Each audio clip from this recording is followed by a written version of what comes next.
Evangelho de Marcos, capítulo 1. As boas notícias acerca de Jesus Cristo, a mensagem, começam aqui, seguindo ao pé da letra o livro do profeta Isaías. Observem com atenção: enviei meu mensageiro adiante de vocês.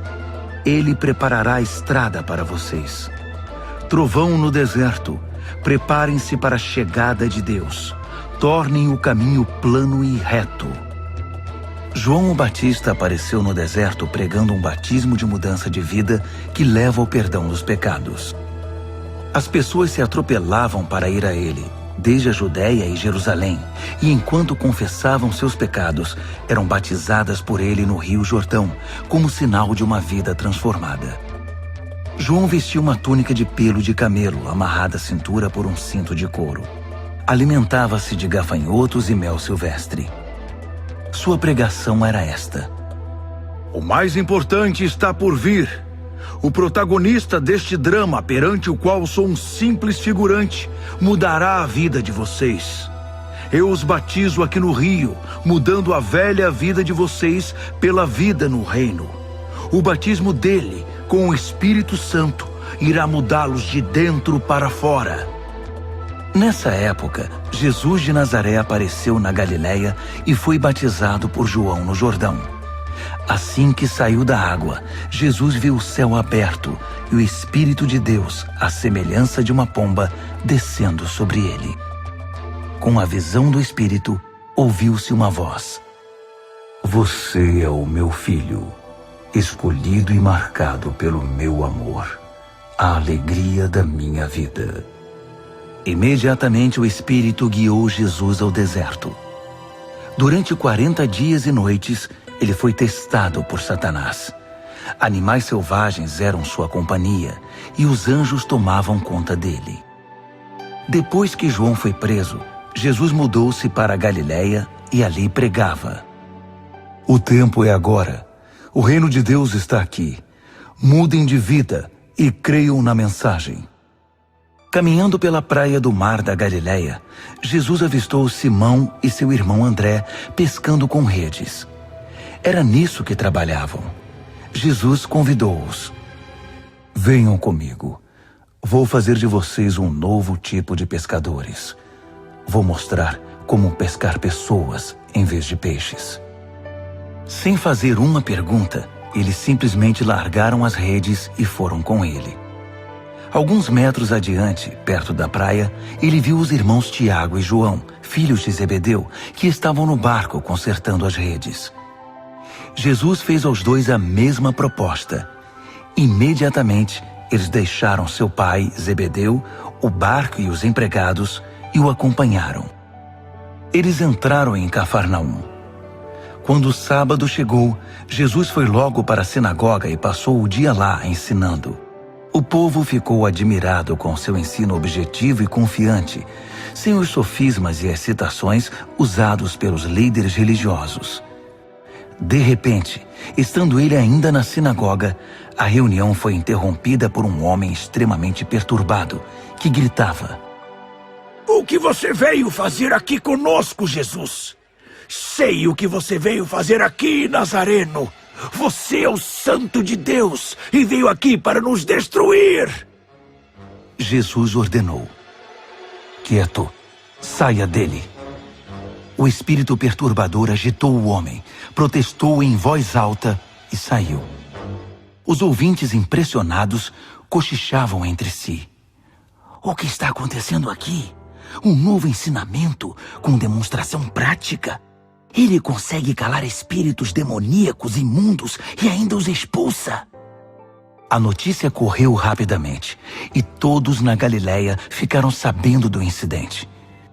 Jesus saiu da sinagoga e foi para a casa de Simão e André, acompanhado por Tiago e João. A sogra de Simão estava de cama, ardendo em febre. Informado disso, Jesus foi até onde ela estava, pegou-a pela mão e a fez levantar-se. Tão logo a febre a deixou, ela foi preparar o jantar para eles. Ao anoitecer, depois do pôr do sol, foram trazidas a ele pessoas doentes e afligidas por espíritos malignos. A cidade inteira fez fila na porta da casa. Ele curou os corpos doentes e as almas atormentadas. Os demônios conheciam sua verdadeira identidade, mas ele não permitia que se pronunciassem. Ainda não havia amanhecido quando ele se levantou e retirou-se para orar num lugar isolado. Simão e os que estavam com ele foram procurá-lo. Eles o encontraram e disseram: Todos estão à tua procura. Jesus decidiu: vamos a outras cidades para que eu possa pregar ali também. Faz parte da minha missão. Assim, por toda a Galiléia, ele visitou sinagogas, que era um lugar de reunião, pregando e expulsando demônios. Um leproso aproximou-se dele, ajoelhou-se e implorou: Se o Senhor quiser, pode me purificar. Emocionado, Jesus estendeu a mão, tocou o leproso e disse: Quero, fique limpo. A lepra desapareceu na hora. A pele do homem ficou lisa e saudável. Jesus o despediu com ordens estritas: não diga nada a ninguém. Apenas se apresente ao sacerdote e leve a oferta de purificação, como Moisés prescreveu, para validar a cura diante da comunidade. Mas assim que se afastou de Jesus, o homem saiu contando a cura que recebera, espalhando a notícia por toda a cidade. Jesus então passou a entrar na cidade de modo mais discreto, pois já não podia fazer isso publicamente. No entanto, ele logo foi encontrado, e o povo corria para ele, vindo de todos os lugares. Marcos, capítulo 2. Passados alguns dias, Jesus voltou para Cafarnaum, e a notícia de que ele havia voltado logo se espalhou.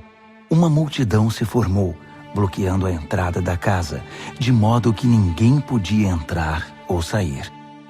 Ele estava ensinando a palavra, quando 4 homens apareceram, carregando um paralítico. Eles não conseguiram entrar por causa da multidão. Por isso removeram parte do telhado e desceram um paralítico em sua maca. Impressionado com tanta fé, Jesus disse ao paralítico: Filho, eu perdoo os seus pecados. Alguns líderes religiosos que estavam presentes começaram a cochichar entre si. Ele não pode falar assim. Que blasfêmia! Só Deus pode perdoar pecados. Jesus sabia o que eles estavam pensando e perguntou: Por que se mostram céticos? O que acham que é mais fácil? Dizer, eu perdoo os seus pecados, ou levante-se, pegue sua maca e comece a andar?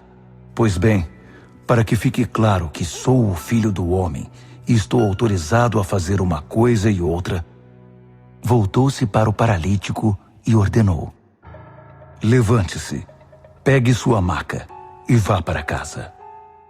E o homem assim fez. Levantou-se, pegou sua maca e saiu andando diante de todos. Eles esfregaram os olhos, custando acreditar no que viam. Mas então louvaram a Deus. Nunca vimos nada igual! Jesus foi uma vez mais caminhar à beira-mar. E de novo, uma multidão foi atrás dele para ouvir seu ensino. Caminhando, ele viu Levi, filho de Alfeu, que era cobrador de impostos. Jesus convidou: Venha comigo. Ele se levantou e passou a segui-lo. Mais tarde, Jesus e os discípulos estavam jantando na casa de Levi e seus convidados eram pessoas de má reputação. Surpreendentemente, alguns deles se tornaram seguidores de Jesus. Os líderes religiosos e os fariseus, vendo Jesus na companhia daquela gente, foram tomar satisfação com os discípulos. Que exemplo ele está dando, andando com essa gente desonesta e essa ralé? Jesus escutou a crítica e reagiu. Quem precisa de médico? Quem é saudável ou quem é doente? Estou aqui para dar atenção aos de fora, não para mimar os da casa que se acham justos. Os discípulos de João e os discípulos dos fariseus tinham o costume de jejuar. Por isso, alguns foram perguntar a Jesus: Por que os seguidores de João e os fariseus adotam a disciplina do jejum, mas os seus seguidores não? Jesus respondeu: Numa festa de casamento, vocês não economizam no bolo nem no vinho, porque estão festejando. Depois, poderão até precisar economizar, mas não durante a festa. Enquanto o noivo e a noiva estão com vocês, é tudo alegria. Depois que os noivos forem embora, o jejum pode começar. Ninguém joga água fria na fogueira enquanto tem gente em volta. Essa é a vinda do reino. Ele continuou: Ninguém corta um cachecol de seda para remendar uma roupa velha. Usa-se um remendo que combine. Ninguém guarda vinho em garrafas rachadas. Num sábado, Jesus atravessava uma plantação de cereal. Enquanto caminhavam, os discípulos descascaram algumas espigas. Os fariseus reclamaram com Jesus: Seus discípulos estão quebrando as regras do sábado. Jesus reagiu: É mesmo? Vocês nunca leram o que Davi e seus companheiros fizeram quando estavam com fome? Ele entrou no santuário e comeu o pão fresco do altar na frente do sacerdote principal Abiatar, o pão santo que ninguém podia comer senão os sacerdotes, e o repartiu com os companheiros. Jesus acrescentou: O sábado foi feito para o nosso benefício. Não somos escravos do sábado. O Filho do Homem não é escravo do sábado. É o Senhor dele. Marcos, capítulo 3. Depois disso, ele voltou à sinagoga e estava ali um homem que tinha uma das mãos aleijada. Os fariseus estavam de olho para ver se ele iria curá-lo, quebrando o sábado. Ele disse ao homem da mão aleijada: Fique aqui, onde todos possam vê-lo. Então ele perguntou aos presentes: Que atitude é coerente com o sábado? Fazer o bem ou o mal? Ajudar as pessoas ou deixá-las sem ajuda? Ninguém disse nada. Ele os encarou um a um, indignado com a religiosidade inflexível deles, e então ordenou ao homem: Estenda a mão. Ele a estendeu. Ela ficou perfeita. Os fariseus se retiraram imediatamente, discutindo como unir forças com os partidários de Herodes para acabar com Jesus. Jesus partiu com seus discípulos para o mar, só para sair dali. Mas uma multidão imensa foi atrás dele. Gente da Galiléia, da Judéia, de Jerusalém, da Idumeia, da região próxima do Jordão e das vizinhanças de Tiro e Sidom. Um mundaréu de gente desejosa de conhecer ao vivo aquele de quem tanto tinham ouvido falar. Ele recomendou aos discípulos que tivessem um barco preparado. Assim, não seria atropelado pela multidão. Pelo fato de ele haver curado muitas pessoas, todos os que sofriam de algum mal se acotovelavam para chegar o mais perto possível dele e tocá-lo. E no caso dos espíritos malignos, quando o reconheciam, caíam e gritavam: Você é o Filho de Deus! Mas Jesus não dava atenção a eles.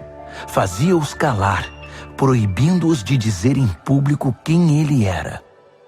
Ele subiu a uma montanha e convidou alguns para o acompanhar. Foram juntos, e ali ele escolheu 12 e os designou apóstolos. Jesus os reuniu para enviá-los a proclamar a palavra. Também lhes daria autoridade para expulsar demônios. Os 12 são: Simão. Jesus mais tarde chamou Pedro, que significa rocha. Tiago, filho de Zebedeu. João, irmão de Tiago. Jesus passou a chamar os irmãos Zebedeu de Boanerges, que significa filhos do trovão. André, Felipe, Bartolomeu, Mateus, Tomé, Tiago, filho de Alfeu, Tadeu, Simão o Zelote, Judas Iscariotes, que o traiu.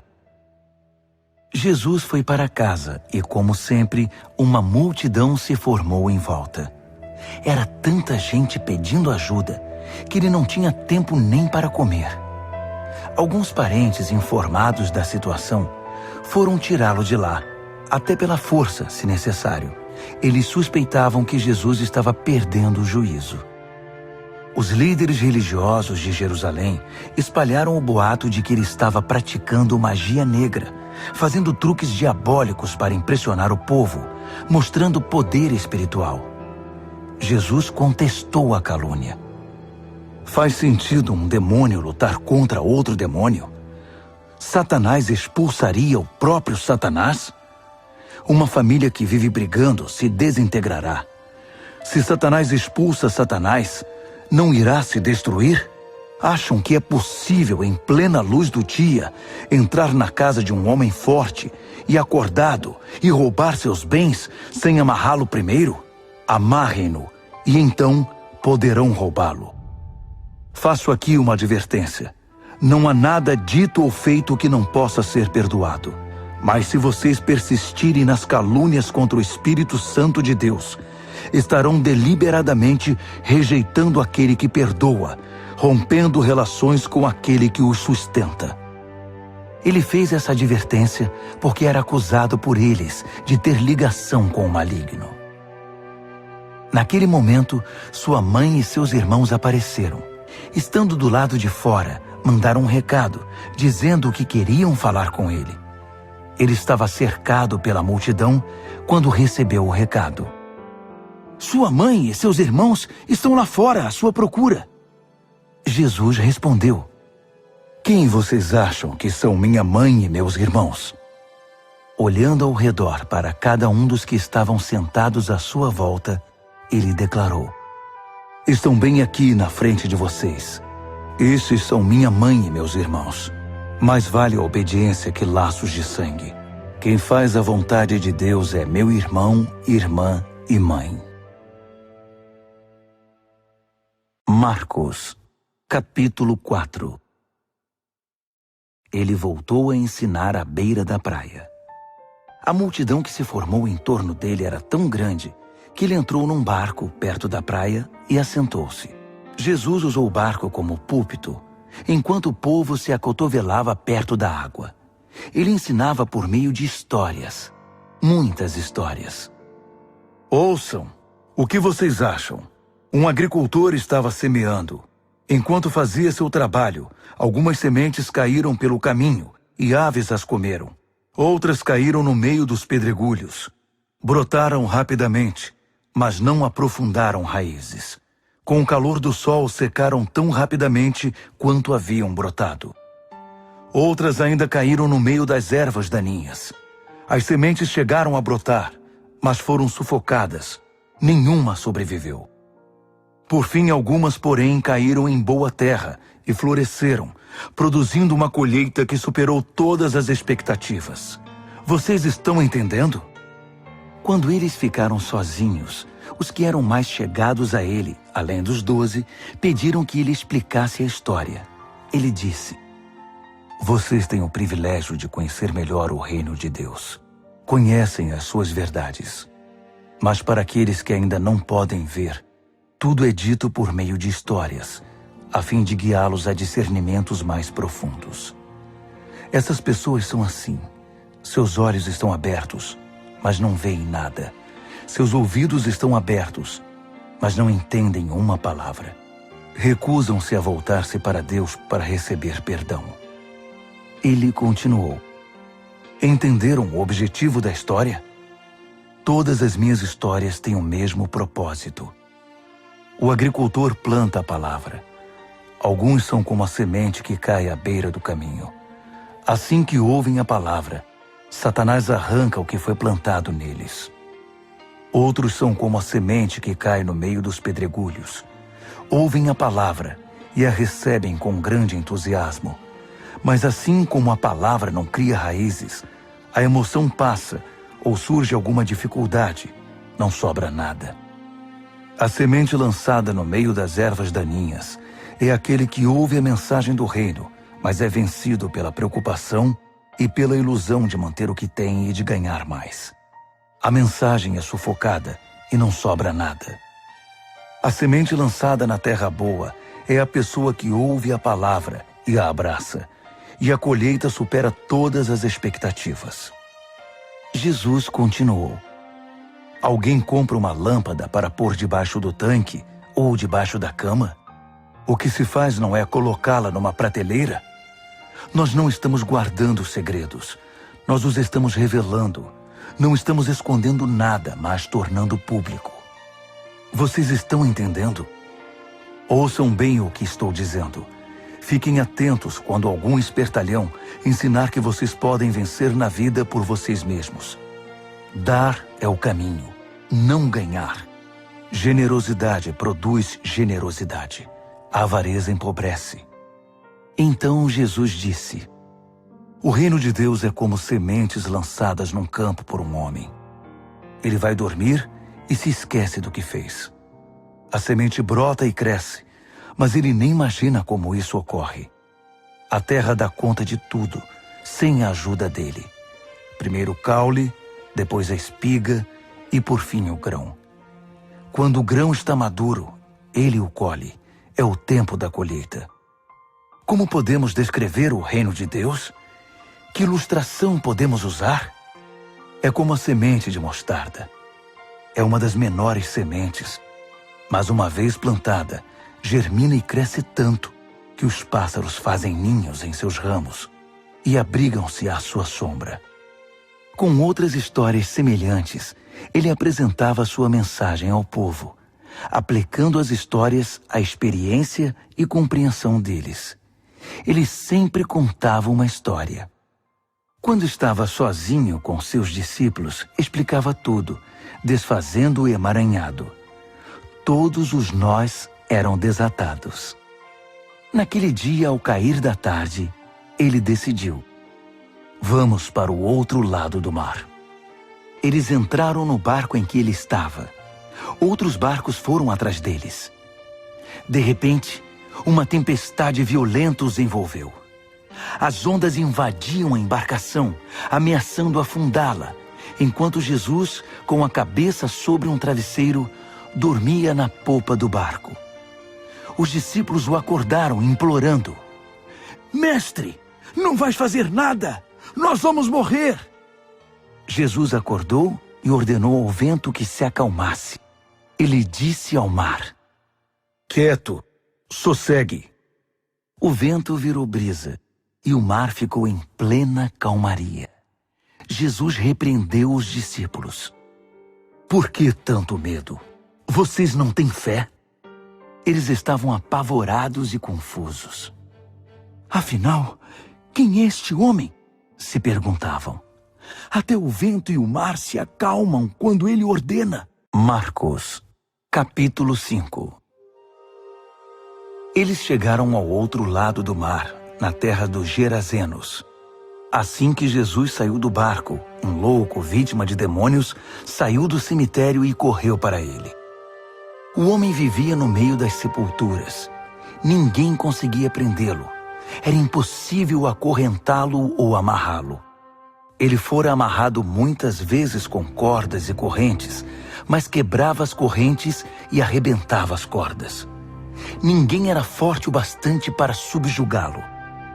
Noite e dia, vagava entre as tumbas e pelas colinas, gritando e cortando o próprio corpo com pedras pontiagudas. Quando ele viu Jesus, correu na direção dele e curvou-se reverentemente. Depois, rugiu em protesto: o que queres comigo, Jesus, Filho do Deus Altíssimo? Em nome de Deus, não me perturbes. Jesus havia ordenado ao espírito maligno: fora, saia deste homem. Jesus perguntou: diga-me seu nome. Ele respondeu: meu nome é Multidão, pois somos muitos. Em desespero, implorou a Jesus que não o expulsasse daquela região. Uma grande manada de porcos estava pastando numa colina perto dali. Os demônios então suplicaram a Jesus: Manda-nos para os porcos. Permita que vivamos neles. Jesus permitiu. Mas aos porcos aconteceu pior do que ao homem. Enlouquecidos, correram, pularam de um penhasco, caíram no mar e se afogaram. Aterrorizados, os que cuidavam dos porcos saíram em disparada e contaram o incidente na cidade e na região. Todos queriam ver de perto o que havia acontecido. Eles encontraram Jesus e viram um louco assentado, usando roupas decentes e em perfeita saúde, não mais como alguém fora do juízo. Os que haviam presenciado a cena contaram aos outros o que acontecera ao endemoniado e aos porcos. No princípio, os curiosos ficaram impressionados. Depois, ficaram revoltados por causa dos porcos que haviam perdido e imploraram a Jesus que saísse dali e nunca mais voltasse. Jesus estava indo para o barco e o homem que fora liberto dos demônios pediu para acompanhá-lo, mas o mestre não o permitiu. Em vez disso, aconselhou: vá para casa, para seu povo. Conte-lhes o que o mestre, num gesto de misericórdia, fez por você. O homem voltou e, na área das 10 cidades, dava testemunho do que Jesus havia feito por ele. Ele se tornou o assunto da cidade. Após a travessia, uma imensa multidão formou-se à beira-mar. Um dos líderes da sinagoga, chamado Jairo, foi falar com Jesus. Ajoelhou-se diante dele e suplicou: Minha filhinha está à beira da morte. vem comigo e impõe as mãos sobre ela para que melhore. Jesus foi com ele, e a multidão inteira os acompanhou, apertando-o e empurrando-o. Uma mulher que estava sofrendo de hemorragia havia 12 anos ouviu falar de Jesus. Muitos médicos haviam tratado dela, mas sem sucesso. Levaram todo o seu dinheiro e a deixaram pior que antes. Ela esgueirou-se por trás dele e tocou sua roupa. Ela pensava: basta eu tocar em sua roupa para ficar boa. No momento em que o tocou, a hemorragia parou. Ela pôde sentir a mudança. Sabia que estava livre daquele mal. No mesmo instante, Jesus sentiu que dele saíra poder. Voltou-se para a multidão e perguntou: quem tocou minha roupa? Os discípulos disseram: como assim? A multidão empurra e aperta de todo lado, e o Senhor quer saber quem o tocou? Mas ele insistiu, olhando ao redor para ver quem o tocara. A mulher, sabendo o que havia acontecido e que o havia tocado, tremendo de medo, ajoelhou-se diante dele e contou toda a história. Jesus lhe disse: filha, você se arriscou por causa da sua fé e agora está curada. Tenha uma vida abençoada. Seja curada da sua doença. Enquanto ele ainda falava, algumas pessoas chegaram da casa do líder da sinagoga e informaram: sua filha morreu. Por que continuar incomodando o mestre? Ouvindo o que diziam, Jesus tranquilizou o homem: não dê atenção a eles. Apenas confie em mim. Ele não permitiu que ninguém fosse com ele, exceto Pedro, Tiago e João. Entraram na casa, abrindo caminho entre os fofoqueiros, sempre ávidos por uma novidade, e pelos vizinhos que haviam trazido comida. Jesus foi ríspido com eles. Por que todo esse falatório e essa choradeira sem sentido? A criança não está morta, está dormindo. As pessoas na casa zombavam dele, achando que ele não sabia o que estava dizendo. Contudo, Jesus dispensou todos eles, chamou o pai e a mãe da criança e seus companheiros e entrou no quarto da menina. Segurando a mão dela, ordenou: Talita, cumi, que significa: menina, levante-se. Ela se levantou e começou a andar. A menina tinha 12 anos de idade. Os pais, obviamente, não continham a alegria, mas Jesus deu ordens estritas para que não contassem nada a ninguém e ordenou: deem a ela alguma coisa para comer. Marcos, capítulo 6. Quando partiu dali, Jesus voltou para sua cidade. Seus discípulos o acompanharam. No sábado, ele começou a ensinar na sinagoga. Os ouvintes ficaram impressionados. Ele é muito bom, comentavam. De onde vem tanta sabedoria, tanta capacidade? Perguntavam-se. Não demorou, porém, já estavam falando mal dele. Ora, ele é apenas um carpinteiro, o filho de Maria. Nós o conhecemos desde menino. Conhecemos também seus irmãos, Tiago, José, Judas e Simão, e suas irmãs. Quem ele pensa que é? Mesmo sem conhecê-lo direito, eles o desprezavam. Jesus declarou: um profeta só não é importante em sua terra e em sua família, nas ruas em que brincou quando criança. Jesus não pôde fazer muita coisa ali. Impôs as mãos sobre uns poucos doentes e os curou. Nada mais. Não pôde vencer a resistência deles. Assim decidiu visitar as outras cidades, ensinando o povo. Jesus convocou os 12 e enviou-os em duplas. Deu-lhes autoridade e poder para enfrentar a oposição maligna, além das seguintes instruções. Não pensem que precisarão de muito equipamento para cumprir a missão. Vocês são o equipamento. Nada de depender do dinheiro. Sejam simples. Nada de hospedagem de luxo. Hospedem-se num lugar simples e contentem-se com isso. Se não forem bem recebidos e se não os ouvirem, retirem-se sem estardalhaço, sem fazer cena. É hora de dar de ombros e continuar o caminho. Então eles partiram. Em alegre tom de urgência, anunciaram uma mudança radical de vida.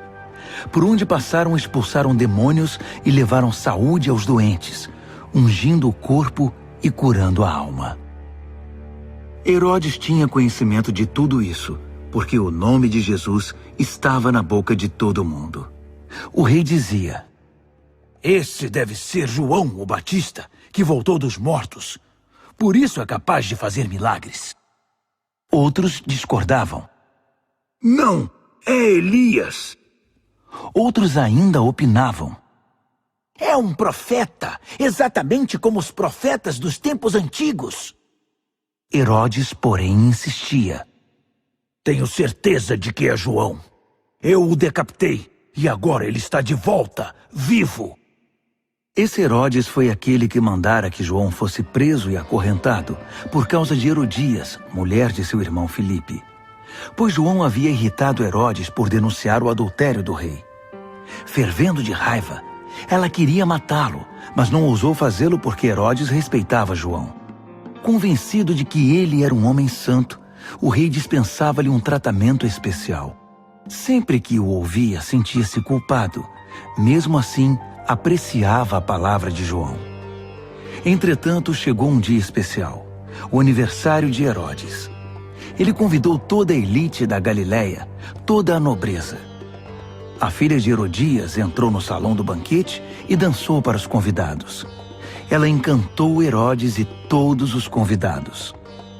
O rei disse à moça: peça-me qualquer coisa, darei o que você quiser. Entusiasmado, acrescentou: juro que divido meu reino com você se me pedir. Ela foi consultar sua mãe. O que devo pedir? Peça a cabeça de João, o Batista, foi a resposta. Empolgada, ela correu até o rei e pediu: quero a cabeça de João, o Batista, numa bandeja, e quero agora.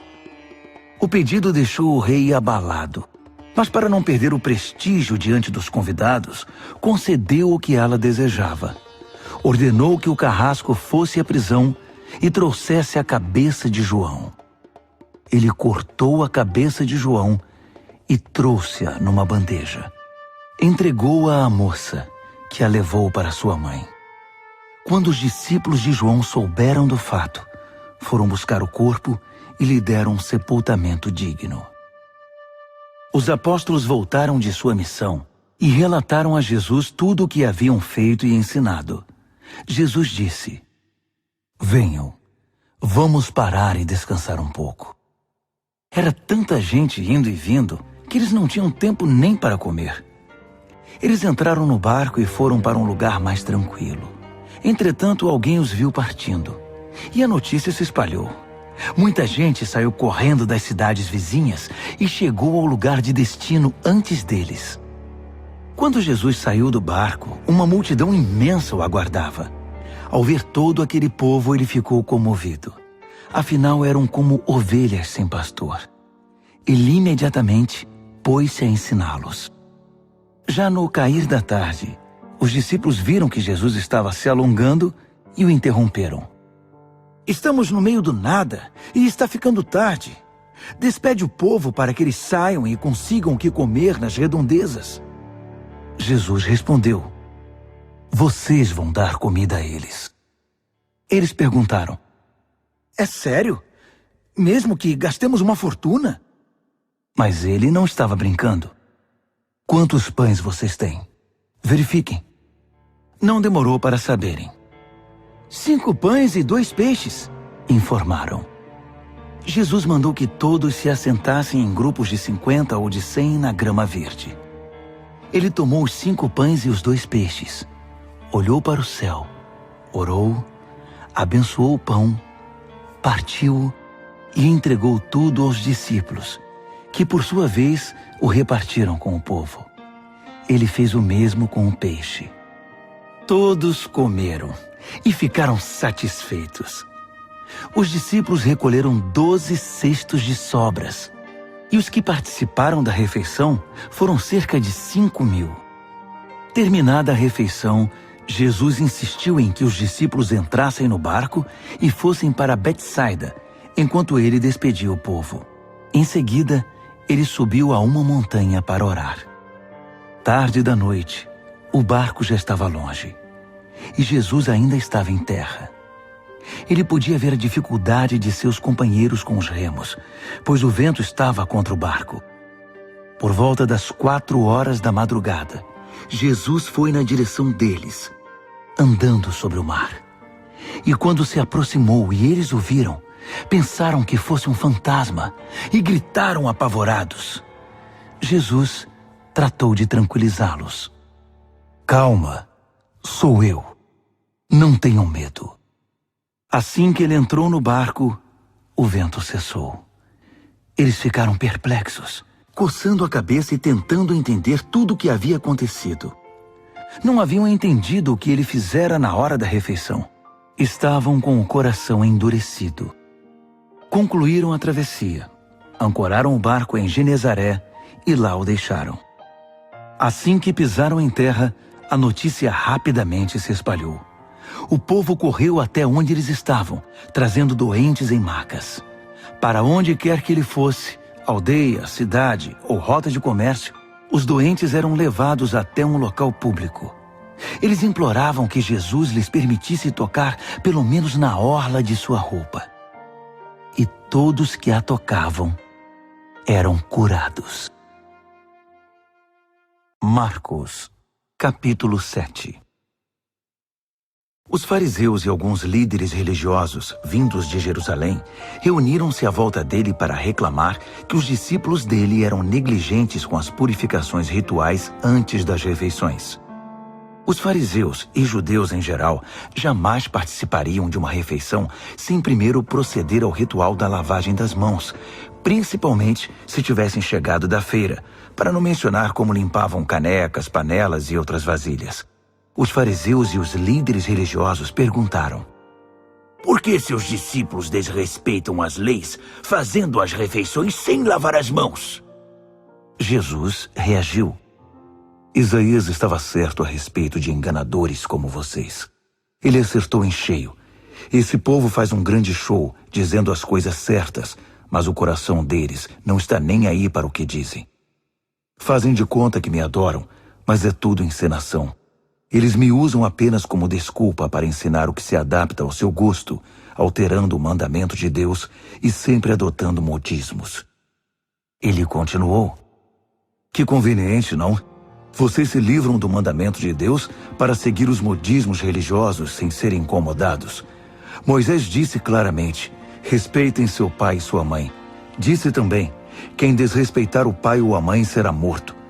Mas vocês driblam um mandamento, alegando que é perfeitamente aceitável dizer ao pai ou à mãe: vou ofertar a Deus a ajuda financeira que eu deveria dar a vocês. Assim, vocês se livram da obrigação que têm para com os pais. Vocês anulam a palavra de Deus e a trocam por suas próprias regras. Vocês são especialistas nesse tipo de coisa. Dirigindo-se à multidão, ele acrescentou: ouçam agora, todos vocês. Prestem bastante atenção. Não é o que vocês comem que contamina a vida. É o que sai de vocês. Essa é a verdadeira contaminação. Ele voltou para casa depois de falar à multidão e seus discípulos disseram: não entendemos. O Senhor poderia nos explicar? Jesus respondeu: vocês também? Será que não entendem? Não sabem que o que se come não pode contaminar ninguém? Pois o que se come não vai para o coração, mas para o estômago. É digerido e depois é eliminado. Com isso, Jesus desafiou as minuciosas leis dietéticas dos judeus, afirmando que todos os alimentos podem ser comidos. Ele continuou: o que contamina é o que sai da pessoa. É do coração que vomitamos maus pensamentos, obscenidade, imoralidade, roubo, assassinato, adultério, cobiça, depravação, engano, bebedice, olhar maldoso, calúnia, arrogância, insensatez. Essa é a verdadeira contaminação. Dali, Jesus partiu e foi para os arredores de Tiro.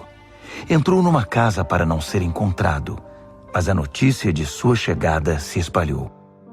Ele estava dentro de casa quando uma mulher, cuja filha era perturbada por um espírito maligno, ficou sabendo de sua presença ali. Ela se ajoelhou aos seus pés, implorando ajuda. A mulher era grega, cirofenícia de nascimento, e pediu que ele curasse sua filha. Ele disse: espere sua vez. Os filhos devem ser alimentados primeiro. Se sobrar alguma coisa, os cães poderão comer. Ela foi rápida. Entendo, mestre, mas os cães não comem das migalhas que os filhos deixam cair? Jesus ficou impressionado. Tem razão. Vá para casa. Sua filha não está mais perturbada. A aflição demoníaca se foi. Ela foi para casa e encontrou a filha tranquila na cama, livre daqueles tormentos. Ele deixou a região de Tiro e voltou para o mar da Galileia, passando por Sidom e pelo distrito das 10 cidades. Algumas pessoas trouxeram um homem que não podia ouvir nem falar e pediram a Jesus que impusesse as mãos sobre ele. Jesus tocou nos ouvidos do homem e passou-lhe um pouco de saliva na língua.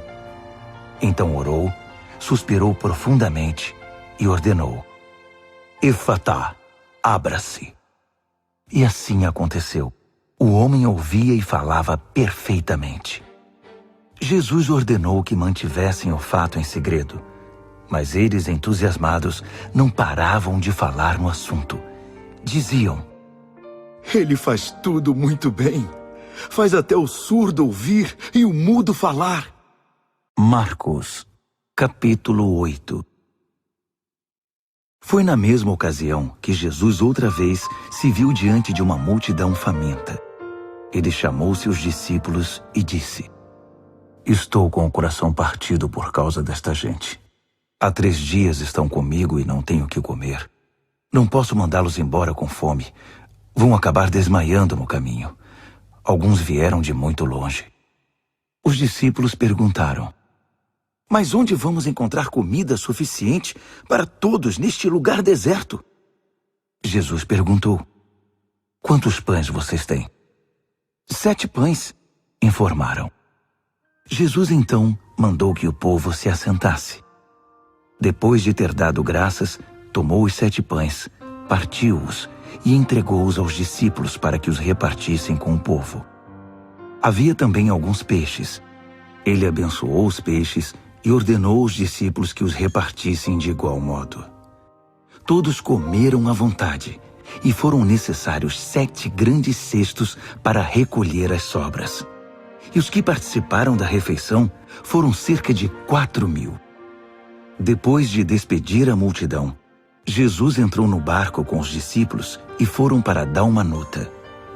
Quando chegaram, os fariseus vieram pressioná-lo para que ele desse uma prova de quem era. Desafiado, Jesus perguntou: por que esta geração pede um sinal milagroso como garantia? A verdade é que vocês não terão sinal nenhum. Dali ele voltou para o barco e dirigiu-se para o outro lado do mar. Os discípulos, porém, esqueceram-se de levar pão, exceto por um pedaço. Aproveitando a oportunidade, Jesus aconselhou-os: fiquem de olho no fermento dos fariseus e dos partidários de Herodes. Pensando que ele os repreendia por haverem esquecido o pão, começaram a culpar um ao outro. Percebendo o que se passava, Jesus perguntou: por que estão discutindo por haverem esquecido o pão? Não entenderam ainda? Não conseguem perceber? Não se lembram dos 5 pães que demos aos 5.000? Quantos cestos de sobras vocês recolheram? Eles responderam: 12. E dos 7 pães para os 4.000? Quantos cestos de sobras vocês recolheram? 7. Ele perguntou: ainda não entendem? Ao chegarem eles a Betsaida, algumas pessoas trouxeram um cego e pediram a Jesus que o tocasse. Tomando-o pela mão, ele o levou para fora da cidade. Passou saliva nos olhos do homem, impôs as mãos sobre ele e perguntou: consegue ver alguma coisa? Ele olhou para cima e disse: vejo homens, só que eles parecem árvores andando. Jesus voltou a impor as mãos sobre ele. Dessa vez, o homem percebeu que havia recuperado completamente a visão. Agora via tudo com perfeição. Jesus mandou-o para casa, advertindo: não entre na cidade. Jesus e seus discípulos visitaram as cidades ao redor de Cesareia de Filipe. Enquanto caminhavam, ele perguntou: quem o povo diz que eu sou? Eles responderam: alguns pensam que é João o Batista, outros acham que é Elias. Há quem pense que é algum dos profetas. Ele insistiu: e vocês, quem acham que eu sou? Pedro declarou: tu és o Cristo, o Messias. Jesus pediu que guardassem segredo, que não dissessem nada a ninguém. Em seguida, resolveu explicar algumas coisas. É necessário que o Filho do Homem seja maltratado, levado a julgamento e declarado culpado pelos líderes do povo, sacerdotes e líderes religiosos. Que seja morto e 3 dias depois ressuscite. Ele falava de modo simples e claro para que todos entendessem. Pedro, porém, protestou, segurando-lhe o braço.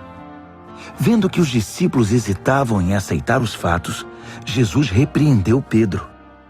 Pedro, saia do meu caminho. Fora, Satanás. Você não tem ideia de como Deus trabalha.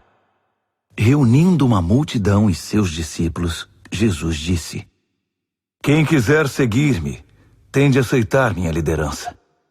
Quem está na garupa não pega na rédea. Eu estou no comando. Não fujam do sofrimento. Abracem-no. Sigam-me e mostrarei a vocês como agir. Autoajuda não é ajuda. O autossacrifício é o caminho, o meu caminho, para ser realmente salvo. Qual é a vantagem de conquistar tudo o que se deseja e perder a si mesmo? O que vocês teriam para dar em troca da própria alma? Se vocês têm vergonha de mim ou do meu caminho por causa dos seus amigos inconstantes e sem futuro, saibam que irão enfrentar uma vergonha muito maior na presença do Filho do Homem quando ele voltar, envolto pela glória de Deus, seu Pai, com um exército de anjos. Marcos, capítulo 9. Então ele foi para casa dizendo: não é sonho. Alguns de vocês aqui verão tudo isso acontecer. O reino de Deus chegando com força total. 6 dias depois, 3 dos discípulos viram isso acontecer.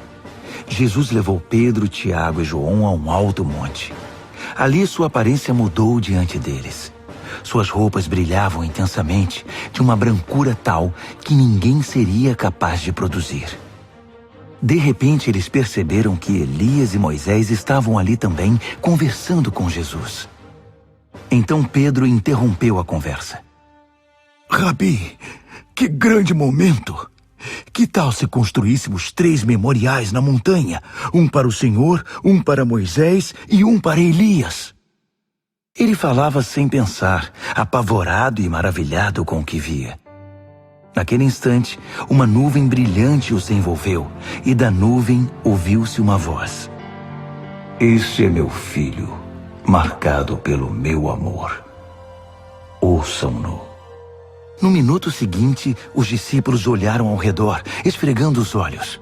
Não estavam vendo mais ninguém a não ser Jesus. Enquanto desciam a montanha, Jesus os fez prometer que guardariam segredo. Não digam nada a ninguém sobre o que viram, até que o Filho do Homem levante-se dos mortos. Mas eles ficaram imaginando o que significaria levantar-se dos mortos. Eles fizeram uma pergunta. Por que os líderes religiosos dizem que Elias tem de vir primeiro? Jesus explicou. Elias vem para deixar tudo pronto. A verdade, porém, é que Elias já veio, mas eles não o reconheceram. Eles o desprezaram, assim como irão tratar o Filho do Homem. De acordo com as Escrituras, ele sofrerá terrivelmente. Será torturado e tratado com desprezo. Quando desceram a montanha para se reunir aos outros discípulos, viram-se rodeados por uma multidão imensa que debatia com os líderes religiosos. Assim que viu Jesus, o povo ficou animado. Correram para ele e o saudaram. Ele perguntou: O que está acontecendo? Por que toda esta agitação? Um homem da multidão respondeu: Mestre, eu trouxe meu filho que foi deixado mudo por um demônio. Toda vez que o demônio se aposta dele, joga-o ao chão. O menino baba, range os dentes e fica rígido como uma tábua. Falei com teus discípulos, esperando que o libertassem, mas não puderam. Jesus suspirou inconformado. Mas que geração! Vocês não conhecem Deus. Até quando vou ter de aguentar esse tipo de coisa? Quantas vezes ainda vou ter de passar por isso? Tragam o menino aqui. Eles o trouxeram. Quando o demônio viu Jesus, apossou-se do menino, que ficou babando e se contorcendo no chão. Jesus perguntou ao pai do menino: Há quanto tempo isso acontece? Desde que era pequeno. Muitas vezes o demônio o joga no fogo ou no rio para matá-lo. Se o Senhor puder fazer alguma coisa, tenha misericórdia e nos ajude. Jesus disse: Se eu puder, tudo é possível para quem tem fé. Assim que Jesus disse essas palavras, o pai do menino exclamou: Eu creio, mas me ajude a vencer as minhas dúvidas. Percebendo que a plateia ficava cada vez maior, Jesus deu ordens expressas ao espírito maligno. Espírito mudo e surdo, eu ordeno, sai dele e não volte. Com muito estardalhaço, o espírito saiu. O menino estava pálido como um defunto, de modo que as pessoas começaram a dizer: Ele está morto! Mas tomando-o pela mão, Jesus o levantou. O menino ficou em pé. Depois que chegaram a casa, os discípulos perguntaram a Jesus: Por que não podemos expulsar o demônio? Ele respondeu: Não há outro meio de se livrar desse tipo de demônio, a não ser com oração. Saindo dali, viajaram pela Galileia. Jesus não queria que ninguém soubesse de seu paradeiro, pois queria ensinar seus discípulos. Ele anunciou: O Filho do Homem está para ser traído por gente que não quer nada com Deus. Eles o matarão, mas 3 dias depois ele aparecerá, vivo. Eles não sabiam do que ele estava falando, mas tinham medo de perguntar. Eles foram para Cafarnaum. Já em casa, ele perguntou: O que vocês discutiam pelo caminho? O silêncio foi constrangedor, porque eles estavam discutindo sobre quem deles era o maior. Ele se assentou, chamou os 12 e disse: Saibam que quem quiser ser o primeiro ficará por último e será servo de todos. Ele pôs uma criança no meio da sala e, pegando-a nos braços, disse: Quem recebe uma dessas crianças como eu estou fazendo, recebe-me também. Mais que isso, recebe o próprio Deus que me enviou. Então, João disse a Jesus: Mestre, vimos um homem usando o teu nome para expulsar demônios e o impedimos, porque ele não é do nosso grupo. Jesus reprovou-os: Não o impeçam. Ninguém pode usar meu nome para fazer algo bom e poderoso e no momento seguinte afastar-se de mim. Se ele não é inimigo, é aliado. Qualquer um que lhes der um copo d'água em meu nome está do nosso lado, e Deus levará isso em conta. Mas quem prejudicar esses que são como crianças, intimidando-os ou tirando proveito da simplicidade deles, logo irá desejar nunca ter feito isso. Seria melhor jogar-se no meio do mar com uma pedra amarrada ao pescoço. Se sua mão ou seu pé os atrapalha na caminhada com Deus, é melhor cortá-los e jogá-los fora. É preferível viver mutilado ou aleijado do que ter 2 mãos e 2 pés que o levem para a fornalha de fogo eterno. Se seu olho desvia sua atenção de Deus, arranque-o e jogue-o fora. É preferível viver com apenas um olho do que ter uma visão perfeita no fogo do inferno. Todos cedo ou tarde irão passar por um fogo purificador. Mas vocês serão preservados das chamas eternas. Por isso, preservem-se. Vivam sempre em paz. Marcos, capítulo 10. Dali ele foi para a região da Judéia, do outro lado do Jordão. Como sempre, uma multidão o acompanhava, e ele punha-se a ensiná-los. Um dia, os fariseus vieram provocá-lo. É permitido a um homem divorciar-se de sua esposa? Jesus perguntou: O que Moisés determinou? Eles responderam: Moisés deu permissão que o marido a mandasse embora, dando-lhe uma certidão de divórcio. Jesus disse: Moisés deu esse mandamento apenas como concessão ao coração duro de vocês. Na criação, no plano original, Deus fez e uniu o homem e a mulher. Por isso, um homem deixa seu pai e sua mãe, e por meio do casamento se torna uma só carne com sua mulher. Não são mais 2 indivíduos, formam agora uma nova unidade. Deus criou uma união tão perfeita que ninguém pode ter a ousadia de profaná-la separando-os. Depois que estavam em casa, os discípulos voltaram a tocar no assunto. Jesus foi muito direto. O homem que se divorcia de sua esposa para se casar com outra comete adultério contra ela.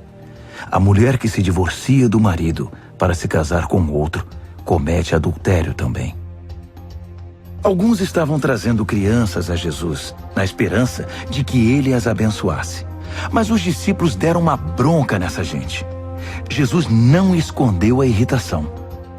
Não tentem afastar essas crianças. Não as impeçam de vir a mim. O reino de Deus é feito de pessoas que são como crianças. Prestem atenção. Se vocês não aceitarem o reino de Deus com a simplicidade de uma criança, nunca entrarão nele. Então, tomando as crianças nos braços, impunha as mãos sobre elas e as abençoava. Jesus caminhava pela rua e um homem veio correndo, ajoelhou-se e perguntou: Bom mestre, que devo fazer para alcançar a vida eterna? Jesus perguntou: Por que você me chama bom? Ninguém é bom a não ser Deus. Você conhece os mandamentos. Não mate, não cometa adultério, não roube, não minta, não engane, honre seu pai e sua mãe. Ele disse: Mestre, faço tudo isso desde muito novo. Jesus olhou-o nos olhos e, cheio de amor por ele, disse: Falta algo. Venda tudo o que você tem e dê aos pobres.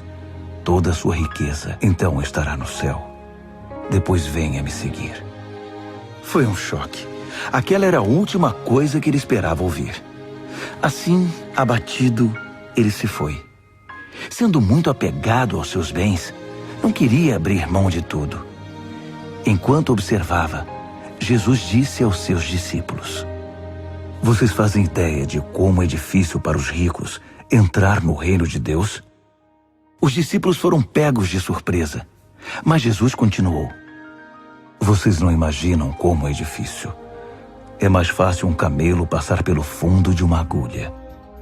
Os discípulos ficaram chocados.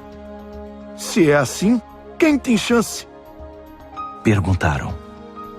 Jesus olhou bem firme para eles e disse: Ninguém tem chance se pensam que conseguirão pelo esforço próprio. A única maneira é deixar Deus agir. Só Ele tem o poder de fazer. Pedro então lhe disse: Nós deixamos tudo para te seguir. Jesus disse: Guardem isto. Ninguém que sacrifique casa, irmãos, irmãs, mãe, pai, filhos, propriedades, seja o que for, por minha causa e por causa da mensagem, sairá perdendo.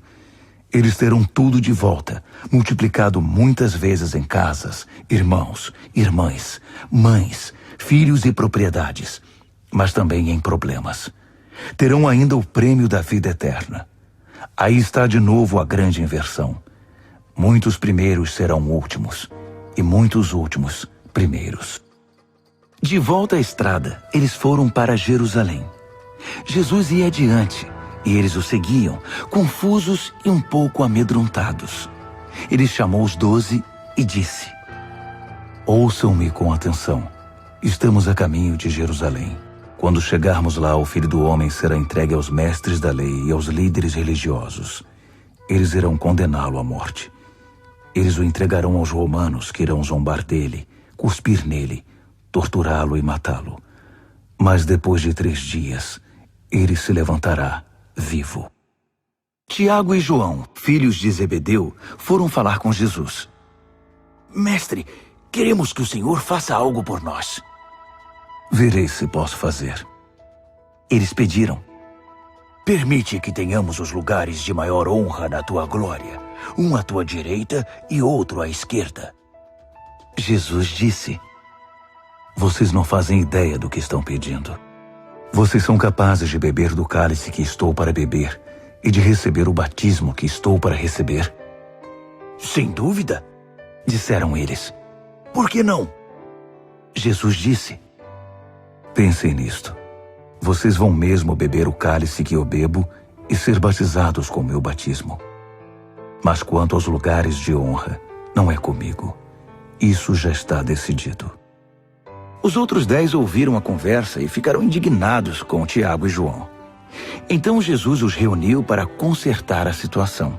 Ele disse: Vocês já devem ter notado como o poder sobe a cabeça dos governantes deste mundo, que logo se tornam tiranos. Vocês não devem agir assim. Quem quiser ser o maior deve se tornar servo. Quem quiser ser o primeiro deve se tornar escravo.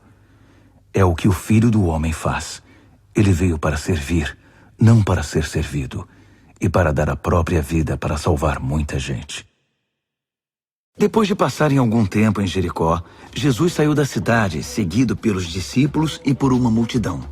E um mendigo cego chamado Bartimeu, filho de Timeu, estava sentado à beira do caminho. Quando ele soube que Jesus o Nazareno passava por ali, começou a gritar: Filho de Davi! Jesus! Misericórdia! Tem misericórdia de mim! Muitos tentaram fazê-lo calar, mas ele gritava ainda mais alto: Filho de Davi! Tem misericórdia de mim! Jesus parou e ordenou: Tragam-no aqui. Eles foram chamá-lo. Hoje é o seu dia. Ele está chamando você. Levante-se. Jogando longe sua capa, ele ficou em pé e foi até Jesus. Jesus perguntou: O que você quer de mim? O cego respondeu: Senhor, eu quero ver. Siga seu caminho. Sua fé salvou e curou você, disse Jesus. No mesmo instante, ele recuperou a visão e seguia Jesus estrada fora.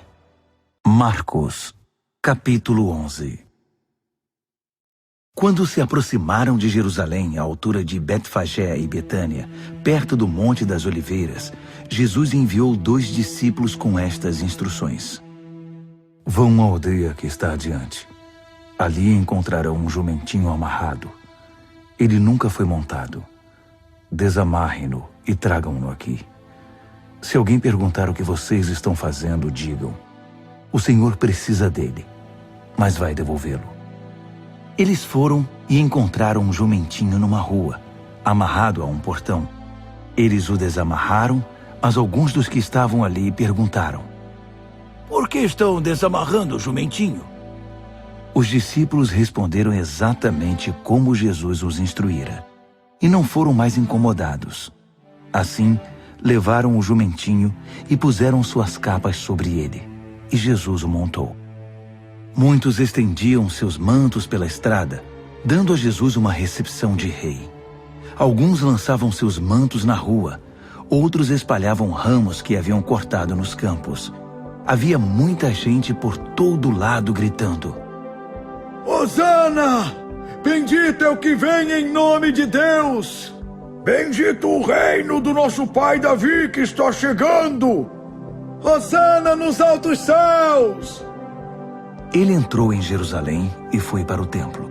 Parou ali para observar o movimento, mas como era tarde, voltou para Betânia com os 12.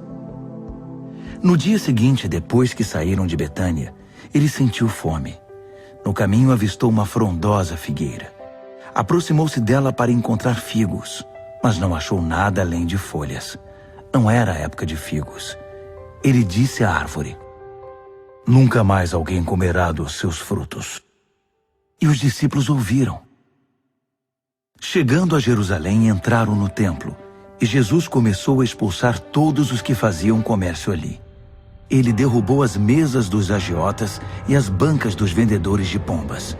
Também não permitiu que ninguém mais passasse carregando cestos pelo recinto sagrado. Ele explicou suas ações com o seguinte texto: minha casa foi designada casa de oração para as nações, mas vocês a transformaram em ponto de encontro de ladrões.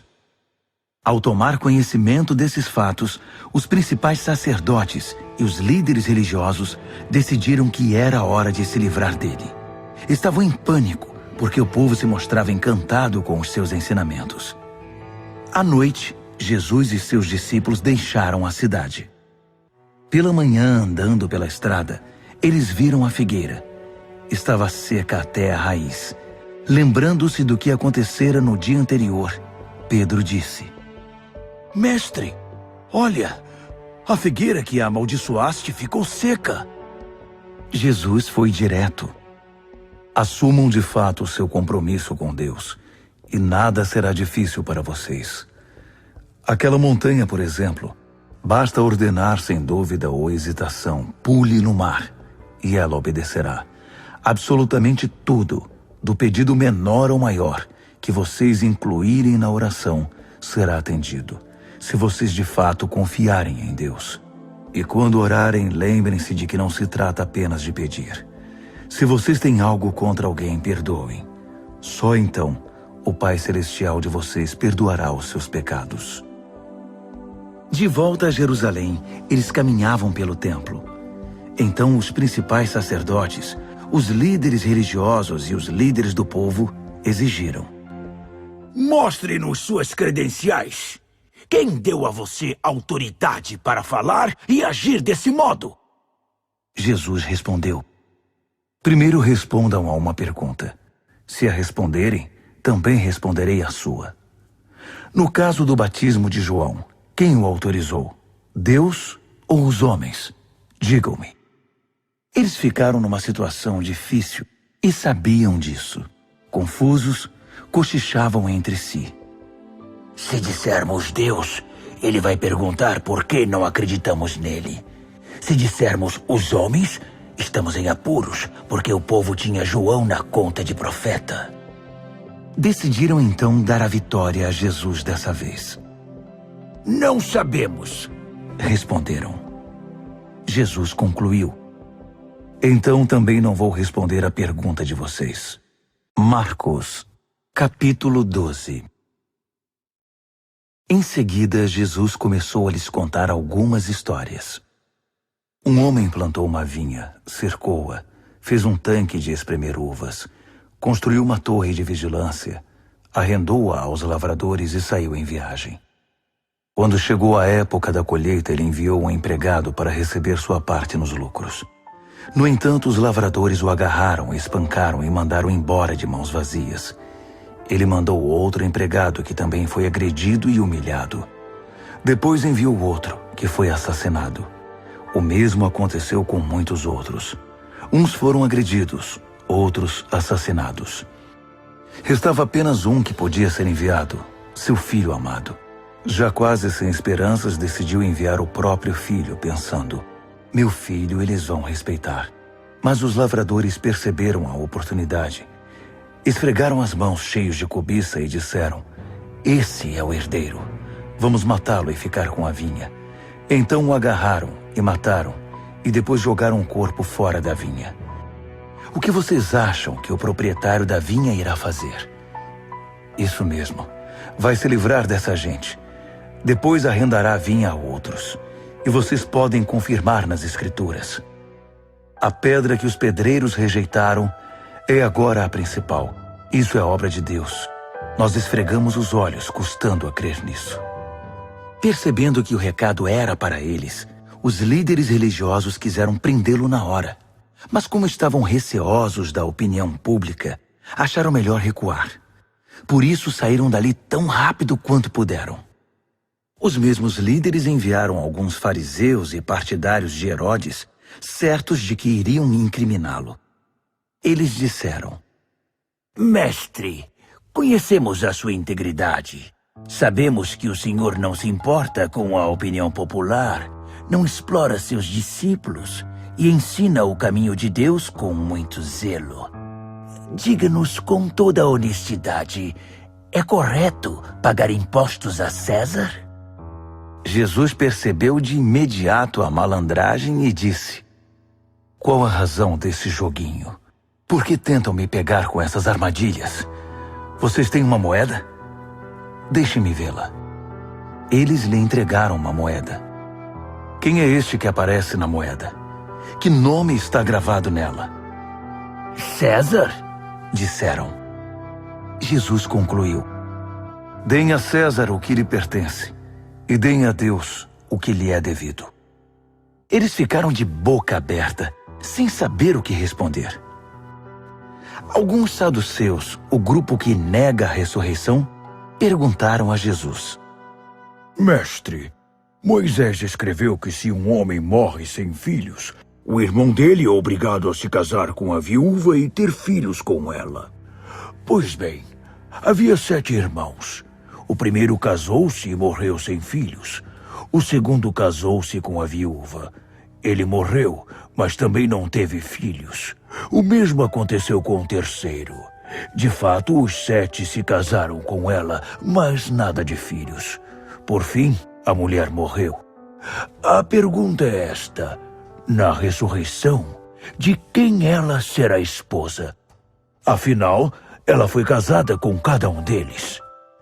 Jesus respondeu: vocês estão raciocinando errado e vou dizer por quê. Primeiro, não conhecem as Escrituras. Segundo, não sabem como Deus atua. Depois da ressurreição, o casamento já não mais existirá. Assim como os anjos, toda a nossa atenção estará em Deus. Com respeito à ressurreição dos mortos, vocês nunca leram as Escrituras? Vejam que Deus, de dentro da sarça, disse a Moisés: eu sou, não eu era, o Deus de Abraão, o Deus de Isaque e o Deus de Jacó. O Deus vivo é o Deus dos vivos, não dos mortos. Portanto, vocês não sabem de nada. Um dos líderes religiosos, depois de acompanhar os debates e perceber como Jesus era incisivo em suas respostas, fez uma pergunta: qual é o mais importante de todos os mandamentos? Jesus respondeu: o primeiro em importância é o seguinte: ouça, Israel, o Senhor seu Deus é único. Ame o Senhor seu Deus com toda a paixão, toda a fé, toda a inteligência e todas as forças. E o segundo é: ame o próximo como a você mesmo. Não há nenhum outro mandamento que se compare a esses. Um líder religioso disse: que resposta maravilhosa, mestre! Tão lúcida e precisa. Deus é único e não há outro. Devemos amá-lo com toda paixão, inteligência e forças e amar ao próximo como a nós mesmos. Isso é melhor que qualquer oferta ou sacrifício. Quando Jesus percebeu como aquele homem era sábio, comentou: Você está quase lá, quase no reino de Deus. A partir daquele momento, ninguém mais ousou fazer perguntas a Jesus. Enquanto ensinava no templo, Jesus perguntou: Como podem os líderes religiosos ensinar que o Messias é filho de Davi, quando todos sabemos que Davi, inspirado pelo Espírito Santo, disse: Deus disse ao meu Senhor: Assente-se aqui ao meu lado direito até que eu faça dos seus inimigos um descanso para os pés. Davi declara que o Messias é seu mestre. Como pode, então, o Messias ser também seu filho? A multidão estava maravilhada com o que ouvia. Ele continuou a ensinar: Cuidado com os líderes religiosos. O prazer deles é ostentar títulos acadêmicos, receber elogios publicamente, desfrutar posições de destaque e assentar-se nos lugares principais durante o serviço religioso. Além disso, o tempo todo eles exploram os fracos e indefesos. Quanto mais oram, pior fica a situação deles. Mas no fim, eles irão pagar por tudo isso. Assentado atrás de um gasofilácio, ele observava o povo depositar dinheiro na hora da coleta. Os ricos faziam ofertas voltosas, mas uma viúva pobre aproximou-se e ofertou 2 pequenas moedas, uns míseros centavos. Jesus chamou os discípulos em particular e comentou: A verdade é que essa viúva pobre deu uma oferta maior que a dos demais. Todos os outros deram do que não precisavam. Ela fez uma extravagância, algo que não podia fazer. Deu tudo o que possuía. Marcos, capítulo 13. Jesus saía do templo quando um dos discípulos chamou sua atenção. Mestre, olhe essas pedras, essas construções. Jesus disse: Vocês estão impressionados com essa arquitetura grandiosa? Tudo isso será um monte de ruínas até a última pedra. Mais tarde, enquanto ele estava sentado no Monte das Oliveiras, num local de onde podia avistar o templo, Pedro, Tiago, João e André foram conversar com ele. Quando essas coisas vão acontecer? Que sinal teremos de que tudo caminha para um desfecho? Jesus explicou: Cuidado com os falsos profetas do fim dos tempos. Muitos líderes com identidade falsa alegarão: Eu sou o Messias. Eles vão enganar muita gente. Quando ouvirem falar de guerras e ameaças de guerra, não entrem em pânico. Serão notícias comuns, não um sinal do fim. Haverá cada vez mais guerras entre as nações e conflitos entre os líderes. Em vários lugares haverá terremotos e fome. Mas tudo isso é nada comparado com o que está por vir. Fiquem atentos, pois vocês serão levados aos tribunais, e tudo irá de mal a pior. Vocês serão torturados, e todos perseguirão os que levam o meu nome. Vocês serão postos como sentinelas da verdade. A mensagem tem de ser pregada em todo o mundo. Quando traírem vocês e os levarem aos tribunais, não se preocupem com o que dizer. Quando chegar o momento, digam o que estiver no coração. O Espírito Santo dará testemunho por intermédio de vocês. Haverá irmão matando irmão, pai matando filho, filho matando os pais. Todos odiarão vocês por causa do meu nome. Fiquem firmes. Isso é necessário. Fiquem firmes até o fim. Vocês não ficarão desamparados, pois serão salvos. Estejam preparados para fugir quando virem a besta da profanação, estabelecida onde nunca deveria estar. Quem lê não terá dificuldade de entender o que estou falando. Quando isso acontecer, se vocês estiverem na Judéia naquele tempo, corram para as colinas. Se estiverem trabalhando no quintal, não voltem para buscar nada em casa. Se estiverem no campo, não voltem para buscar agasalho. As grávidas e as que amamentam sofrerão mais. Orem para que isso não aconteça no inverno. Serão dias difíceis. Nada parecido aconteceu desde que Deus fez o mundo, nem depois haverá. Se esses dias de aflição seguissem o curso normal, ninguém suportaria. Mas por causa dos escolhidos de Deus, a aflição será encurtada.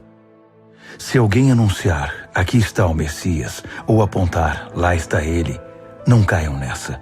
Falsos messias e pregadores mentirosos surgirão aos montes. Suas credenciais impressionantes e seus deslumbrantes espetáculos, se possível, iludiriam até os escolhidos de Deus. Fiquem atentos, pois eu os avisei com antecedência. Após aqueles tempos difíceis, o sol perderá o seu brilho, a lua ficará nublada, as estrelas cairão do céu e os poderes cósmicos sofrerão abalo. Então todos irão ver o Filho do Homem chegar em grande estilo. Seu esplendor encherá o céu. Ninguém deixará de ver. Ele enviará seus anjos, que ajuntarão os escolhidos de Deus dos 4 cantos da terra, desde os lugares mais distantes. Aprendam a lição da figueira. Quando percebem que ela começou a florescer e verdejar, vocês sabem que o verão está chegando. O mesmo acontecerá com vocês. Quando virem os sinais, saberão que não demorará muito. Levem isso a sério. Não estou me dirigindo apenas às gerações futuras, mas a vocês também. Esta era continua até que todas essas coisas aconteçam. O céu e a terra vão desaparecer, mas as minhas palavras jamais. Querem saber o dia e a hora? A verdade é que ninguém sabe, nem os anjos do céu, nem mesmo o Filho, só o Pai. Portanto, fiquem atentos, pois vocês não sabem o momento exato. É como um homem que vai viajar e deixa a casa sob a responsabilidade dos empregados, cada qual com uma tarefa, e põe o porteiro para vigiar. Portanto, permaneçam em seu posto, vigiando.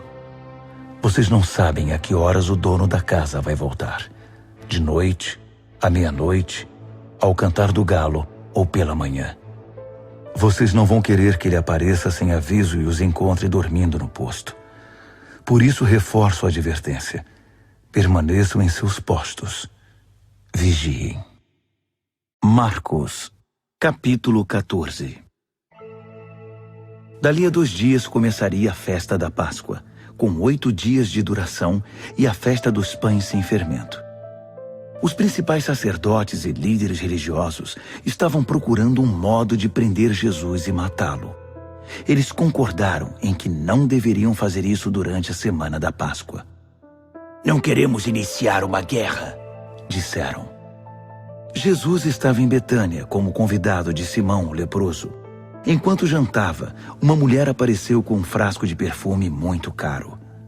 Abrindo o frasco, ela derramou o perfume sobre a cabeça de Jesus. Alguns convidados ficaram indignados. Que desperdício!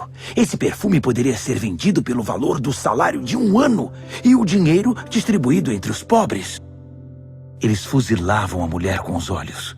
Jesus, porém, disse: Deixem-na em paz. Por que vocês a incomodam? Ela acaba de fazer algo tão maravilhoso para mim. Os pobres estarão sempre aí, todos os dias, mas eu não. Sempre que quiserem, poderão fazer algo por eles, mas não para mim. Ela fez o que pôde, quando pôde. Ungiu meu corpo para o sepultamento. Tenho certeza de uma coisa. Em qualquer lugar do mundo em que a mensagem for pregada, o que ela fez aqui será lembrado e admirado. Então Judas Iscariotes, um dos 12, procurou o sacerdote principal, determinado a trair Jesus. Eles mal podiam acreditar no que ouviam e lhe prometeram uma boa recompensa. Ele ficou apenas esperando o momento certo de entregá-lo. No primeiro dia da festa dos pães sem fermento, dia de preparar o sacrifício da Páscoa, os discípulos perguntaram a Jesus: Onde queres que preparemos a ceia da Páscoa? Ele orientou 2 dos discípulos. Vão para a cidade. Um homem com um jarro de água encontrará vocês. Sigam-no. Perguntem ao proprietário da casa em que ele entrar. O mestre quer saber em qual aposento ele poderá comer a ceia da Páscoa com seus discípulos. O homem mostrará a vocês uma sala no 2º andar, espaçosa, limpa e arrumada. Façam ali os preparativos. Os discípulos foram para a cidade e tudo aconteceu como ele lhes dissera. Eles prepararam ali a refeição pascal. Depois do pôr do sol, ele chegou com os 12. Quando estavam à mesa, Jesus disse: Tenho algo difícil, mas importante a dizer. Um de vocês me trairá. Alguém que, neste momento, come comigo. Chocados, começaram a dizer um após o outro: Eu não! Ele respondeu: É um dos 12, alguém que come sempre comigo. O Filho do Homem sofrerá a dor da traição, já prevista nas Escrituras. Até aí nenhuma surpresa. Mas ai do traidor do Filho do Homem. Melhor que ele nunca tivesse nascido. Durante a refeição, depois de tomar o pão e abençoá-lo, Jesus o partiu, deu-o aos discípulos e disse: Tomem, isto é meu corpo. Tomando o cálice e dando graças a Deus, entregou-o a eles também, e todos beberam. Ele disse: Isto é meu sangue, a nova aliança de Deus, derramado em favor de muitos. Não beberei vinho outra vez até o dia em que o beber no reino de Deus. Então eles cantaram um hino e foram para o Monte das Oliveiras. Jesus alertou-os: Por causa do que vai acontecer comigo, vocês irão se dispersar. Isso é para cumprir um texto das Escrituras que diz: Vou ferir o pastor, e as ovelhas ficarão desorientadas. Mas depois que eu ressuscitar, irei adiante de vocês para a Galileia. Mas Pedro, todo afoito, declarou: Ainda que todo mundo fuja, eu não fugirei. Jesus respondeu: Não tenha tanta certeza. Ainda esta noite, antes que o galo cante 2 vezes, você vai me negar 3 vezes. Pedro protestou, falando sem pensar: Ainda que eu tenha de morrer contigo, jamais te negarei. Todos os outros disseram o mesmo. Então eles foram para um jardim chamado Getsêmani. Jesus disse aos discípulos: Fiquem aqui, enquanto vou orar mais adiante. Levando consigo Pedro, Tiago e João, ele mergulhou em grande agonia e declarou: A tristeza que sinto é uma tristeza de morte. Fiquem aqui e vigiem comigo. Indo um pouco mais adiante, prostrou-se no chão e orou: Paizinho, Pai, tu podes me livrar. Afasta este cálice de mim. Mas, por favor, não seja o que eu quero, mas sim o que tu queres. Quando voltou aos discípulos, encontrou os 3 dormindo e disse a Pedro: Simão, você veio para dormir? Não pode aguentar nem 1 hora? Fiquem atentos. Orem sempre para que não caiam em tentação antes mesmo de perceber o perigo.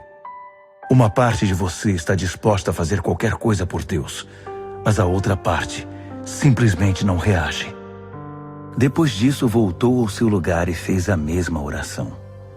Retornando mais uma vez, ele os encontrou dormindo. Eles simplesmente não conseguiam manter os olhos abertos e não tinham nem como se desculpar. Ele voltou pela 3ª vez e disse: Vocês vão dormir a noite toda? Minha hora chegou. O Filho do Homem está prestes a ser traído e entregue nas mãos dos pecadores. Levantem-se. Vamos. O traidor chegou. Ele mal acabou de falar e Judas, do grupo dos 12, apareceu, acompanhado por um bando de maus elementos enviados pelos principais sacerdotes, líderes religiosos e demais líderes. Eles traziam espadas e paus. O traidor havia combinado um sinal com eles. Aquele a quem eu beijar é o procurado. Prendam-no. Não o deixem fugir. Ele foi direto a Jesus e o beijou, dizendo: Mestre. Os homens então o prenderam com muita brutalidade.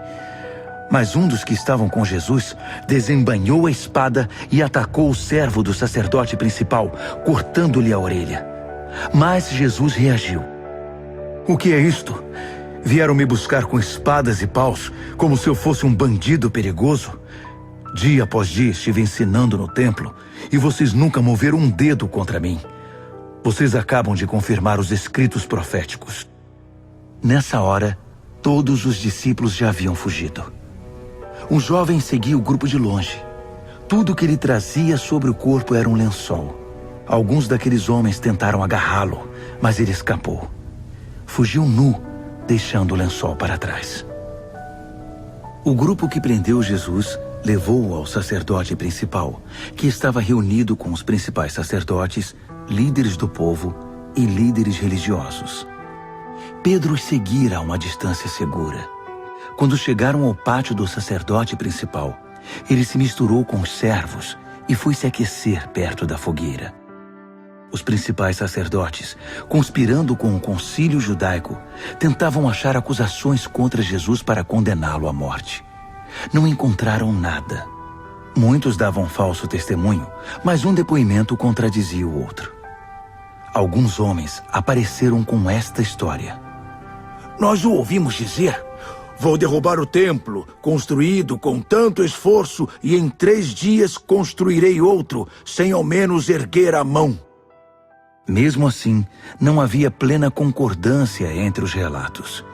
Nesse momento, o sacerdote principal levantou-se e perguntou a Jesus: O que você tem a dizer dessa acusação?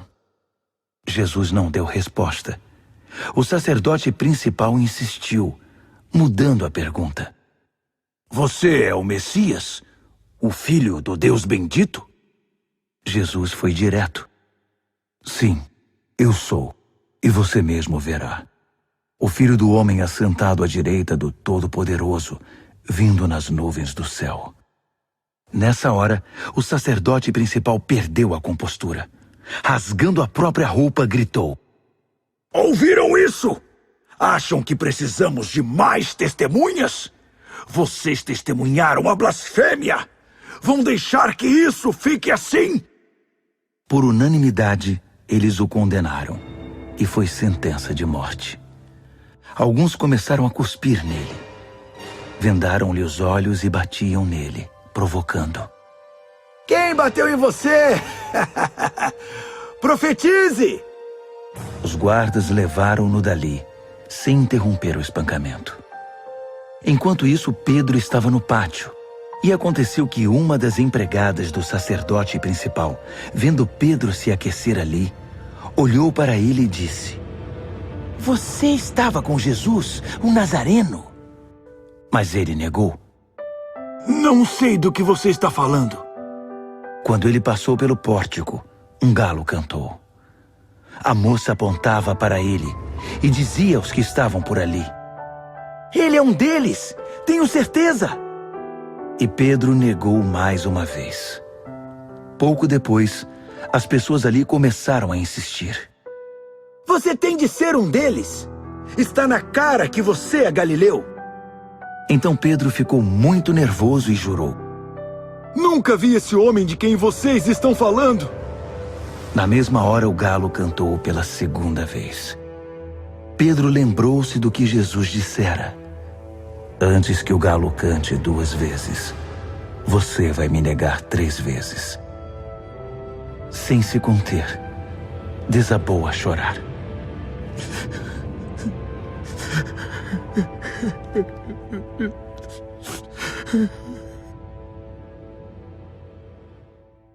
Marcos, capítulo 15.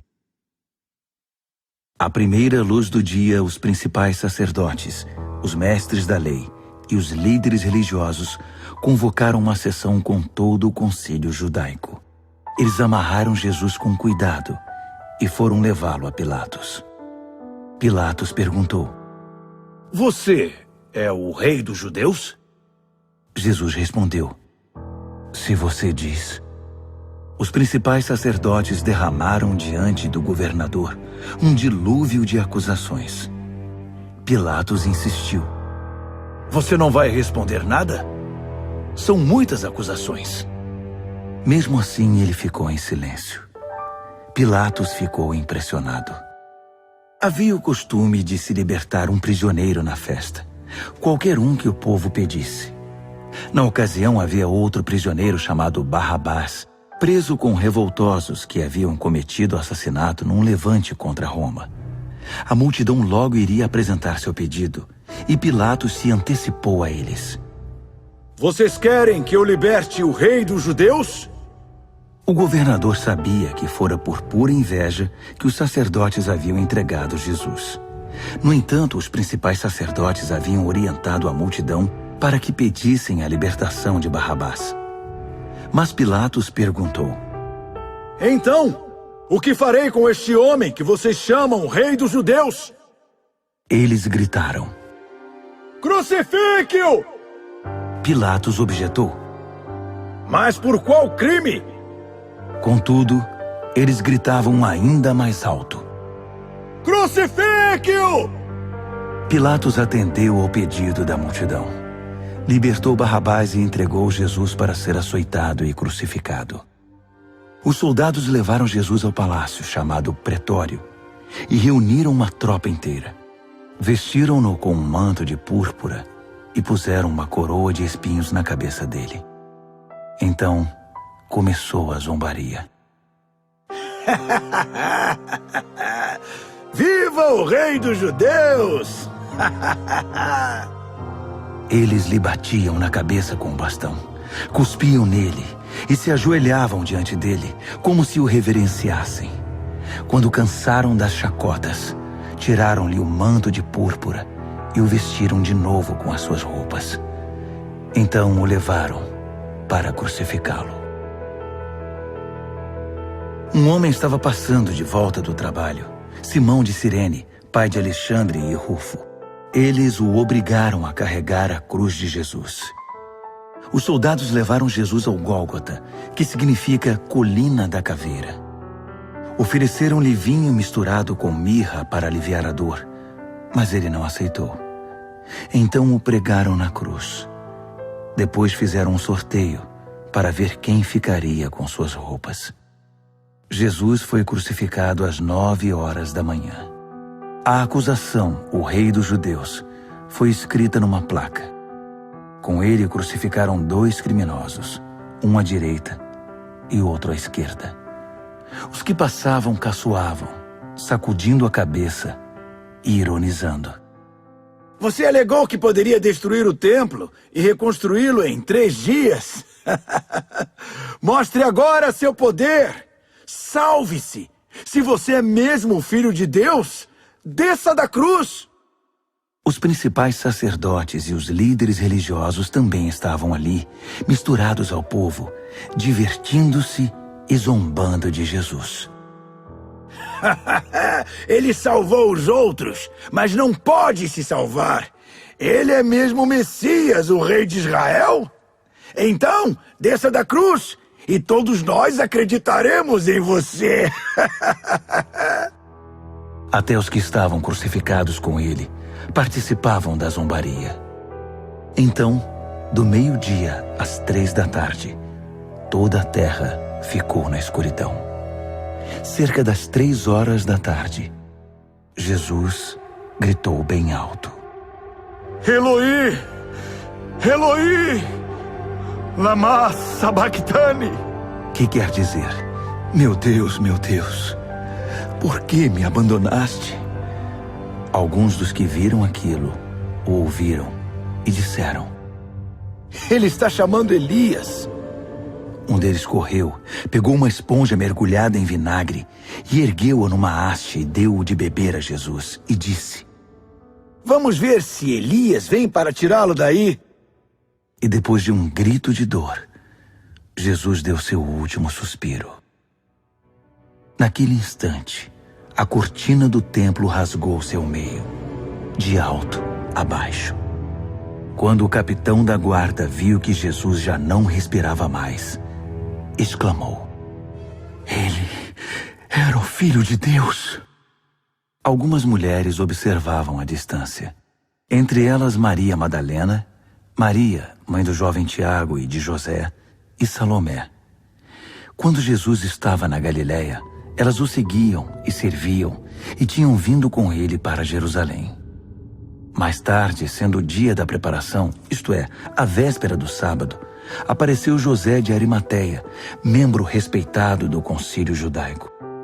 Ele aguardava com expectativa a vinda do reino de Deus. Enchendo-se de coragem, procurou Pilatos e pediu o corpo de Jesus. Pilatos duvidou que ele tivesse morrido tão rapidamente e mandou o capitão verificar se Jesus estava de fato morto. Com a garantia do capitão, ele entregou o corpo a José. José havia comprado um lençol de linho. Depois, envolveu o corpo e o depositou no túmulo que havia escavado na rocha. Pôs uma grande pedra na entrada. Maria Madalena e Maria, mãe de José, observaram o sepultamento. Marcos, capítulo 16. Passado o sábado, Maria Madalena, Maria, mãe de Tiago e Salomé trouxeram especiarias para embalsamar Jesus. Na manhã de domingo, assim que o sol raiou, elas foram ao túmulo. Estavam preocupadas e diziam umas às outras: "Quem irá rolar a pedra do túmulo para nós?" Ao chegar, elas descobriram que a pedra já havia sido rolada. Era uma pedra muito grande. Elas se aproximaram e viram um jovem vestido de branco, assentado à direita. Ficaram muito assustadas. Então, ele lhes disse: "Não tenham medo. Sei que vocês procuram Jesus o Nazareno, aquele que foi crucificado. Ele ressuscitou. Não está mais aqui. Vejam vocês mesmas que o lugar está vazio. Agora podem ir. Digam aos discípulos dele e a Pedro que ele vai adiante de vocês para a Galileia. Vocês o verão lá, exatamente como ele disse." Elas saíram o mais rápido que puderam, nervosas e ainda um tanto atordoadas. Amedrontadas, não disseram nada a ninguém. Depois de ressuscitar, Jesus apareceu bem cedo, na manhã de domingo, para Maria Madalena, a quem havia libertado de 7 demônios. Ela procurou os antigos companheiros na fé, chorando, e deu a notícia a eles. Quando ouviram que ele estava vivo e que ela o tinha visto, não acreditaram nela. Mais tarde, ele apareceu de forma diferente a 2 deles que caminhavam pelo campo. Eles voltaram e contaram aos demais, mas estes também não acreditaram no relato. Depois disso, quando os 11 estavam jantando, ele apareceu e os repreendeu severamente pela incredulidade, pois se recusavam a acreditar nos que o tinham visto ressuscitado. Então, ele ordenou: "Saiam pelo mundo. Vão a toda parte e anunciem a mensagem com as boas notícias de Deus para todos. Quem crer e for batizado está salvo. Quem se recusar a crer está condenado.